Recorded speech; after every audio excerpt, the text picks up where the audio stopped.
எல்லோருக்கும் வணக்கம். வணக்கம்.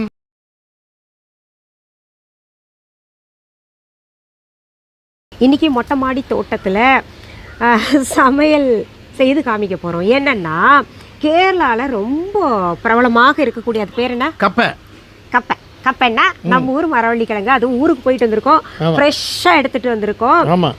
அதில் பொரியல்னா ஒரு ஸ்நாக்ஸ் வெரைட்டின்னு சொல்லலாம். நம்ம அது செய்து காமிக்க போகிறோம். சொல்ல போனால் கப்பை பிரியாணின்னு சொல்லலாம். கப்பை பிரியாணியா? அதுதான் சரியான பேர். இப்போ கப்பை பிரியாணி செய்யறது பார்க்கலாம். ஆனால் இந்த மரவள்ளி கிழங்கு நிஜமா என்னால் தூக்க முடியாதுங்க. நீங்களே எடுத்து காமிங்க. இது எவ்வளோ கிலோ இருக்கும் சுமாரா? இது என்ன ஒரு 3 கிலோ இருக்கும். 3 கிலோ இருக்குங்க. இங்கே பாருங்களேன், 4 கிலோ. இது பிடிச்சாலே எனக்கு கை வலிக்குது. இது நம்ம புஷ்பவனத்துலேருந்து எடுத்துகிட்டு வந்தோம். அது நீங்கள் ஏன் கேட்குறீங்க? சொந்த மண்ணிலேருந்து எடுத்துகிட்டு வந்தோம் மனுஷன். சீக்கிரம் செய்யணும். இந்த நாள் பட்டு போனால் கிழங்கு வீணாக போயிடும். அதாவது கொஞ்ச நேரம் ஆனாலும் கிழங்கு ஏதாவது ஆயிருமோன்னு அவருக்கு பயம். அவ்வளவு விவசாயத்தை நேசிக்கக்கூடியவர்கள் தான் விவசாயி. விவசாய குடும்பத்திலிருந்து அவர் வந்த காரணத்தினால அவர் சொன்னதும் நியாயம் இல்லையா? சரி, இப்போது கப்பை பிரியாணிக்கு தேவையான பொருள்கள் பார்க்க வேண்டாம். நம்ம செய்யும் போதே அது என்னென்ன போடுறோன்னு நீங்கள் பார்த்துக்கோங்க. இப்போது நம்ம அடுப்பை பற்ற வச்சுக்கலாம். அடுப்பை பற்ற வச்சுருங்க பார்ப்போம். அடுப்பு சூடாயிருச்சு. அதில் தேங்காய் எண்ணெய் கொஞ்சம் ஊற்றிக்கலாம். தேங்காய் எண்ணெயில் செஞ்சால் இது ரொம்ப சிறப்பாக இருக்கும், நல்ல சுவையாக இருக்கும். கொண்டான்னு சாப்பிட்லாம். நம்ம வீகால இருக்கக்கூடிய செக்கில் ஆட்டின தேங்காய் எண்ணெய் நாங்கள் ஊற்றிருக்கோம். அது எவ்வளவு ஊற்றலான்னா கிழங்கை பொறுத்து இருக்குது. நாங்கள் கொஞ்சம் கூடுதலாக செய்கிற காரணத்தினால நாங்கள் ஒரு 2 குழிக்கரண்டி, அதாவது குழம்பு கரண்டி ஊற்றுவோம் இல்லையா, நாங்கள் நிறைய கிழங்கு வச்சு இப்போ செய்கிற காரணத்தினால கிட்டத்தட்ட 1 குழிக்கரண்டி இதில் எண்ணெய் ஊற்றிருக்கோம். இருங்க எண்ணெய் சூடாகட்டும். இப்போது எண்ணெய் சூடாகிற வரைக்கும் நம்ம என்ன பண்ணலான்னா அதுக்கு என்னென்ன ப்ரிப்ரேஷன் பண்ணணுமோ அது செஞ்சு வச்சுக்கலாம். ஒரு 15 பூண்டு பற்கள் நாங்கள் பெருசாக எடுத்துருக்கோம். நீங்கள் இது கிட்டத்தட்ட எவ்வளோ கிழங்குல செய்கிறோம்? இது ஒரு 2 கிலோ கிழங்குக்கு செய்கிறோம். ஒரு 15 பூண்டு பல் எடுத்துக்கோங்க. பெருசாக எடுத்துருக்கோம். இதே சின்ன பூண்டு பல்லாக இருந்தால் கொஞ்சம் கூட எடுத்துக்கோங்க. என்ன தேங்காய் பூ எவ்வளோ போடலாம்? தேங்காய் பூ ஒரு மூடி. ஒரு தேங்காயில் அரை மூடி தேங்காய் இப்படி திருவி வச்சுக்கோங்க. இப்போ பாருங்கள், அதை நல்லா நசுக்கிக்கணும். இப்படி இடிச்சு இங்கே பாருங்கள், நல்லா இப்படி இடிச்சிடணும். என்ன சாரை இடிக்க சொல்லிட்டு வேடிக்கை பார்க்குறீங்கலாம் கேட்காதீங்க. இதிலெல்லாம் நம்ம பேதம் பார்க்கக்கூடாது. அவர் நல்லா செய்வார், அவர் என்ன விட மாட்டார், அவரே செய்வார். அடுத்தது இப்போ பச்சை மிளகாயை நம்ம நீளமாக கீறி வச்சுக்கணும். நம்ம வீஹா சாப்பிங் பிளேட்டில் நறுக்கிறோம். எந்தெந்த இடத்துல நம்ம வீஹா இதெல்லாம் பயன்படுத்திக்க முடியுமோ பயன்படுத்திக்கிறேன். இது கரெக்டு தானுங்க.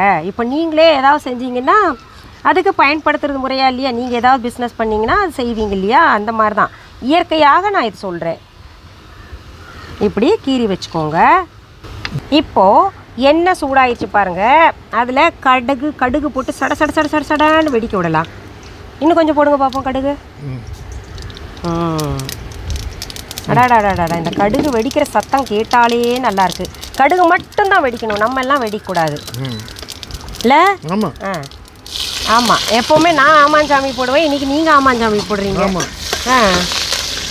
அடாடாடாடா, தாளிக்கிற மனம் அப்படியே இப்போவே சாப்பிடணும்னு தோண்டுதே. தேங்காய் எண்ணெய், கடுகு வாசனை, கருவேப்பிலை வாசனை, பச்சை மிளகாய் இப்போ போட்டிருக்கோம். நாங்கள் 3 பச்சை மிளகா கீறி இருக்கோம். இது காரம் எல்லாம் உங்களை பொறுத்து தான் இருக்குது. அடுத்தது என்ன பண்ணணும்? தேங்காயும் தேங்காய் பூவும் பூண்டு நசுக்கின கலவை அதை போட்டுக்கலாமா? இது கொஞ்சம் வதங்கட்டும்.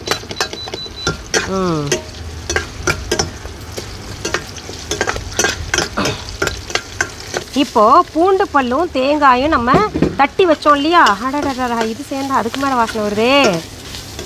அதுவும் டீ டைமாக இருக்கு. இது நல்லா பச்சை வாசனை போகிற வரைக்கும் வதக்கணும் இல்லையா? நல்ல மனம் வரும்.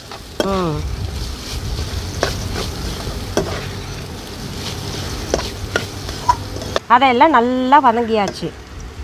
நல்லா அந்த பச்சை வாசனை போகணும். பூண்டுதும் தேங்காய் பூவும் கொஞ்சம் நிறம் மாறணும். இப்போ இதுக்கு தேவையான அளவு உப்பு சேர்த்துக்கலாம். கிழங்குல ஆல்ரெடி உப்பு போட்டு வேக வச்சிருக்குது, அதனால இதில் உப்பு கம்மியாக போடுங்க, ரொம்ப போட்டக்கூடாது. ஆமாம். இப்போ கிழங்கு என்ன பண்ணீங்க அதையும் சொல்லிடுங்களேன். மஞ்சள் தூள் போடுறோம். மஞ்சள் தூள் போட்டுறீங்களா? ஓகே, மஞ்சத்தூளும் சேர்த்தாச்சு. கிழங்கு வந்து தோல் உரிச்சு வேக வச்சிருக்கு. தோல் உரிச்சு வேக தோல் உரிச்சு தண்ணியில் வேக வச்சிருக்கு. ஓ சரி. தோல் உரிச்சு தண்ணியில் வேக வச்சு உடைச்சி வச்சிருக்கு சின்ன சின்ன துண்டா. அநேகமாக நிறைய பேருக்கு இது தெரிஞ்சிருக்கலாம், இருந்தால் கூட ஒவ்வொருத்தரும் ஒவ்வொரு மாதிரி இப்போ கிழங்கு போடலாம். சரி, இப்போ கிழங்கு போடுறோம். இப்போ கிழங்கு போட்டு பிரட்டணும்.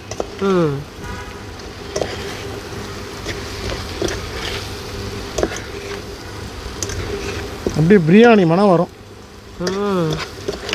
ஈவினிங் ஸ்நாக்ஸ் டீக்கு ரொம்ப பிரமாதமாக இருக்கும். ஆமாம், கேரளாவில் பெரும்பாலும் இந்த உணவு தான் மெயின் உணவாக. காலையிலே சாப்பிடுவாங்கல்ல அவங்க, ஈவினிங் கண்டிப்பாக ஈவினிங் டீக்கு சாப்பிடுவாங்க. இது நான் கேரளாவில் வந்து இதுலேருந்து தான் கற்றுக்கிட்டேன் இதை நான். ஆமாம், அங்கே ஐயப்பன் பாடல்கள்லாம் பாடுறது போவார் கேசெட்டில். அப்போது வந்து அங்கே கப்ப பிரியாணி ரொம்ப பிரபலம். அப்போ அவங்ககிட்ட இருந்து கேட்டு தெரிஞ்சுக்கிட்டேன். இப்போ பாருங்கள், ஒரு ஃபியூ செகண்ட்ஸ் தான் ஆச்சு பெரட்டி போட்டதுக்கு. கப்ப பிரியாணி ரெடி. இப்போ நம்ம பவுலில் ட்ரான்ஸ்ஃபர் பண்ணலாம். இப்போது நான் இது சாப்பிட்டு பார்க்க போகிறேன். ஏன்னா நடுவுலையும் ஒரு உப்பு பார்க்கல, ஏன்னா உப்பு இப்போ சரியில்லைன்னு வைங்களேன், ஒரு சாக்கு கிடைக்கும்ல. என்ன பண்ண முடியாது, கரெக்டாக இருக்கும். பார்க்கட்டா? சரியா இல்லைன்னு சொல்லிடுறேன், போனால் போகுது.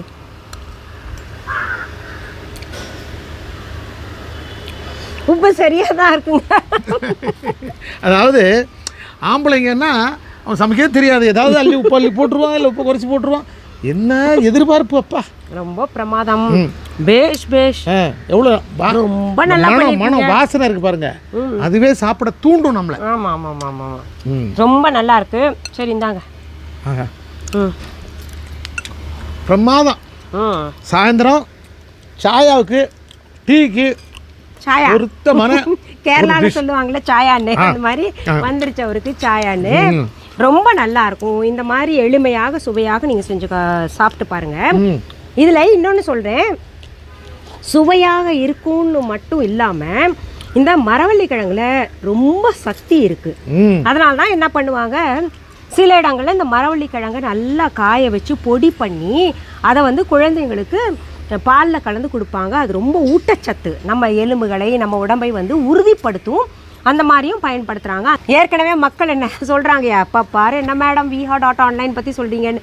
என்ன பண்ணுறது, நான் சொல்கிறதுக்கு பதிலாக நீங்கள் சொன்னீங்கன்னா இன்னும் நல்லா இருக்குமே, நீங்கள் தான் சொல்ல மாட்டேங்கிறீங்களே. அதாவது என் குழந்தையை பற்றி நான் தான் சொல்லி ஆகணும் இல்லையா? சரி, viha.online நிறைய புதிய பொருள்களை நாங்கள் தினமுமே அப்லோட் செஞ்சுக்கிட்டு இருக்கோம். உங்களுக்கு தேவையான பொருள்கள் எல்லாம் நீங்களே கமெண்ட்ஸில் கேட்டுக்கிட்டு இருக்கீங்க, தேடி தேடி பிடிச்சி கொடுத்துக்கிட்டு இருக்கோம். புதிதாக பார்க்கக்கூடியவர்கள் viha.online என்னமோ சொல்கிறீங்களே மேடம் அப்படின்னு நினைப்பீங்க. ஒன்றும் இல்லைங்க, கூகுளுக்கு போங்க, www.viha.online டெக்ஸ்ட் பண்ணுங்கள். ஸ்பெல்லிங் தெரிலன்னா தம்ப்நெயில்ல இருக்குது, பார்த்துக்கோங்க. அதை பார்த்து டெக்ஸ்ட் பண்ணிங்கன்னா எங்கள் வெப்சைட் ஓப்பன் ஆகும், ஆன்லைன் ஷாப்பிங்களோடது. அதில் மிஸ்ஸஸ் அனிதா குப்புசாமிஸ் viha.online இருக்கும். அதில் இருக்கக்கூடிய பொருள்களை கொஞ்சம் நிதானமாக பார்த்து உங்களுக்கு தேவையானதெல்லாம் வாங்குங்க. உங்கள் பொருளை நாங்கள் நேரில் பார்த்து வாங்கணும்னு ஆசையாக இருக்கும் அப்படின்னு நினைக்கிறவங்க நேராக வாங்க. சென்னை ராஜா அண்ணாமலைபுரத்தில் இருக்கக்கூடிய விஹா ஷாப்க்கு வாங்க. அங்கே பொருள்களை நீங்களே தேர்ந்தெடுத்து பார்த்து வாங்கிக்கலாம். சரி, எங்கள் ஊரில் இல்லை எங்கள் நாட்டில் எங்கேயாவது உங்கள் பொருள் கிடைக்குமா அப்படின்னு கேட்டிங்கன்னா கட்டாயம் கிடைக்காது. அதாவது என் பெயரை சொல்லி வேறு யாராவது கொடுக்கலாம், ஆனால் என்னுடைய பொருள்கள் கிடையாது. இதில் ரொம்ப கவனமாக இருங்க. சிலர் என்ன பண்ணுறாங்க, வாங்கிக்கிட்டு மேடம் தரமா இல்லை மேடம் இப்படி ஆயிடுச்சே, உங்கள் பேரை சொன்னாங்கன்னு வாங்கிட்டோமே அப்படின்னு சொல்லிட்டு இருக்கீங்க. அதனால தான் திரும்ப திரும்ப இதை வலியுறுத்தி சொல்கிறேன். அதாவது என் பெயரை சொல்லி வாங்கி நீங்கள் ஏமாந்துடக்கூடாது இல்லையா? சரி, இந்த கப்ப பிரியாணி ஏன் அப்படி அசையாத பொம்மை மாதிரி நிற்கிறீங்க இப்போ? இல்லை அதை போட்டு தட்டி அதை தட்டணும் தட்டணும், நம்ம இயற்கையாக செய்வோம்ல, அது வந்துருச்சு. என்ன ஒரு முறப்பு, என்ன ஒரு இது. இல்லை ஒன்றும் சொல்லல. சரி, மீண்டும் அடுத்த பதிவில் வேற ஒரு நல்ல தலைப்போட உங்களை எல்லாம் சீக்கிரத்தில் சந்திக்கிறோம். அது வரைக்கும் நன்றி, வணக்கம். அன்பான வாடிக்கையாளர்களே, உங்கள் விஹா ஸ்டோரில் பூஜை பொருட்கள், சிலைகள், ராசிக்கற்கள், வாஸ்து பொருட்கள், விதைகள், பாரம்பரிய அரிசி வகைகள், சிறுதானியங்கள், ஆர்கானிக் பொருட்கள், மூலிகை எண்ணெய், மளிகை பொருட்கள், மரச்செக்கு எண்ணெய், மரப்பொருட்கள், வெள்ளி ஆபரணங்கள், கிஃப்ட் ஆர்டிகல்ஸ், காட்டன் மற்றும் பட்டு புடவைகள், காட்டன் சுடிதார்கள், பட்டு பாவாடை, குழந்தைகளுக்கான விளையாட்டு பொருட்கள், ஹை குவாலிட்டி இமிடேஷன் நகைகள், வீட்டு உபயோக பொருட்கள், ஜூட் பேக்ஸ், ஹேண்ட்மேட் சோப்ஸ், அழகு சாதன பொருட்கள், சிறுதானிய பிஸ்கெட்டுகள், ஹோம் அப்ளையன்சஸ், இன்னும் பற்பல பொருட்கள் விற்பனைக்குள்ளது.